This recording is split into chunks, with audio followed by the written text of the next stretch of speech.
করি, সমস্যা নাই। বাংলাদেশের আইন কতটা জঘন্য হইলে এর মতো একটা মহিলা ধর্ষণ মামলা আমাকে দিতে পারে? 50 বছরের একটা মহিলা আমাকে ধর্ষণ মামলা দিচ্ছে। তাকে কিভাবে ধর্ষণ হয়? তোকে কিভাবে ধর্ষণ হয় সেটা তুই কোর্টে যে প্রমাণ করিস। কোর্ট তো তোর কে না, তোর বাপের না কোর্ট? তোর বাপ আর্মিতে, তোর ভাই আর্মিতে, তোর জামাই আর্মিতে, তোর দুইটা জামাই আর্মিতে।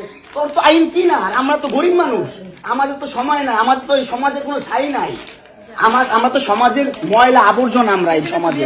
আর তোরা হচ্ছিস সমাজের অনেক উচ্চ মানের মানুষ, অনেক ক্ষমতাবান মানুষ, এই জন্যই নাকে দড়িটা ঘুরাইতেছিস আমাকে, তুই বুঝছিস?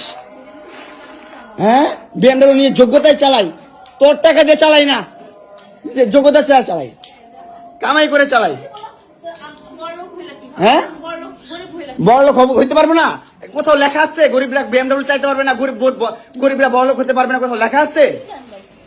হ্যাঁ, কোথাও লেখা আছে? না হলে ওই মেয়েদের বাসায় যাও, না হলে নরসিংদীতে যাও, যেখানে যাচ্ছিলে সেখানে যাও। তোমার কাপড় চোপড় নিবা? অবশ্যই নিব। দাও, ব্যাক করে দাও।